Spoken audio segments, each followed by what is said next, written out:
Well, Chris Eubank Jr. officially misses weight by 0.05 pounds at the official weigh-in ahead of his upcoming fight with Conor Benn. As a result, they have attached a massive fine in this video. I'm going to break that down, show you what it looks like. You really don't want to miss it. So it is official. The weigh-in has completed and Chris Eubank Jr. has missed weight by a small amount. However, he is being penalized like he got fined for a big amount. Chris Eubank Jr. came in at 160.05. Conor Benn weighed in at 156.4. Those are the official weights. The fight was supposed to take place at 160, the middleweight division. This is a division that Chris Eubank Jr. has fought at before, but shedding those last few pounds. Listen, I tell you guys all the time, you gotta know boxing and how this game is. Boxing is a ruthless and grueling sport. When a fighter misses weight, right? And I'm not making excuses, because you sign a contract, you have an obligation to professionally make that weight. However, when people miss weight, sometimes it's by these smaller amounts, less than a pound, 2 pounds. And the common folk that don't really understand boxing and weight cutting, a lot of times they'll say stuff like, oh, he's unprofessional. How can he lose 2 pounds, 3 pounds, or even 1 pound or less or whatever? But you have to understand the process. The process is not that simple. Your body is a complex machine. And I'm not going to go into full detail because I've already done it throughout the years on my channel. But this complex machine needs certain things. If it doesn't get it, it starts to deplete and pull from other areas. So those nagging last few pounds, when you're already making a huge sacrifice, flattening out, depleting your body, that's where it really counts. And that's where it becomes hard.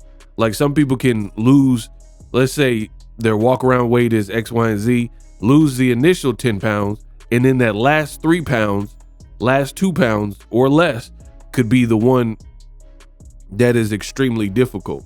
And I say it all the time. You got guys like Devin Haney, Jaron Boots Ennis, even guys like Teofimo Lopez. These guys are relatively big for their respective divisions. And I think a lot of these guys are able to get away with it. Even Virgil Ortiz, he had to move up to 154. They're able to get away with manipulating their weight in their 20s. When you hit that 30 mark, I want to say right around 30 to 33, as a man, you are completely done with puberty, and you'll start seeing changes in water retention or keeping weight. Like, I know people that could never keep weight on them. They're just super skinny, but then they get to a certain spot and then they're able to develop muscle more, you know, because your metabolism slows and they get on a workout plan, blah, blah, blah, right? Chris Eubank is 35 years old. He's 5'11", and he last fought in October of last year. So it's not a huge layoff, but at the same time, he only fought 1 time last year. And then before that was the Liam Smith rematches and the first fight in 2023. So he hasn't fought 2 times a year since 2023. So that's not a really super active schedule. He's fought, this will be his second fight in 2 years. So he's fighting 1 time a year at age 35. So shaving that last couple pounds, it looked like it was problematic for him. But I will say the crime doesn't fit the punishment. 0.05 over, and you got to pay like $500,000. That's $500K. That's pretty steep. But at the end of the day, if that's what you agreed to, then it is what it is. Now, I will say this. There's also a next day, meaning Saturday morning weight clause that Chris Eubank and Conor Benn have to go through. Now, I'm not really worried about it for Conor Benn because he came in under the weight.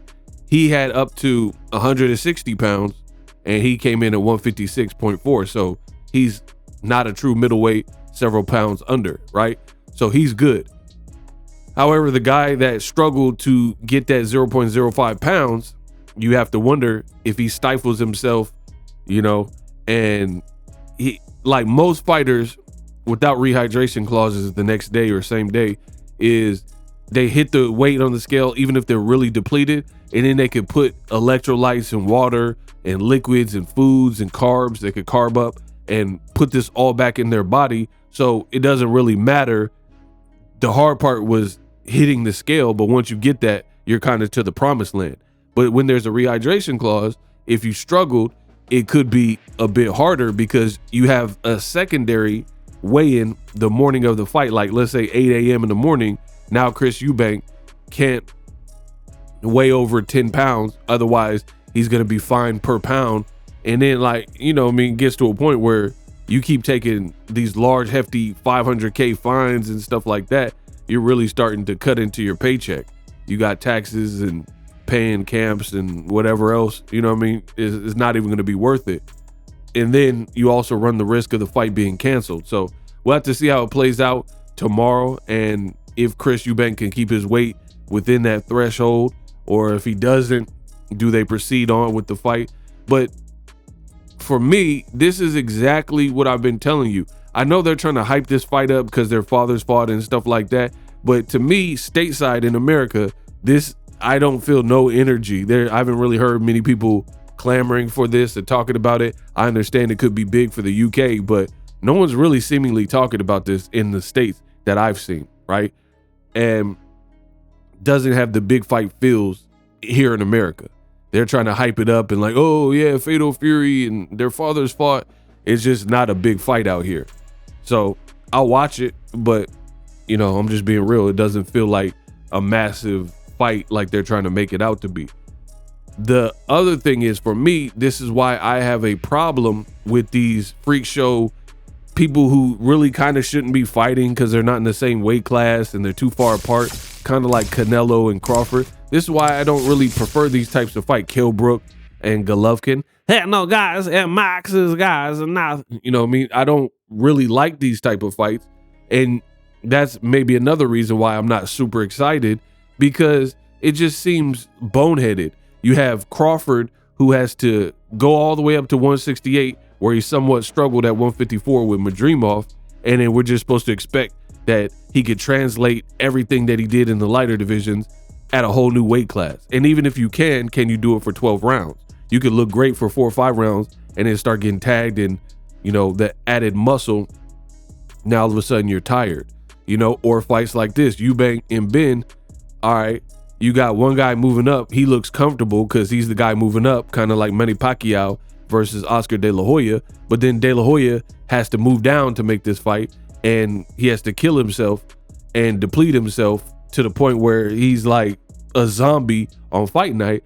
And we'll see how Chris Eubank looks, but a lot of people are saying he looked drained. They had like a face off and stuff, and his face really did look drained. So it could be a Pacquiao De La Hoya type of situation because of weight, but this is what the fighters sign up for.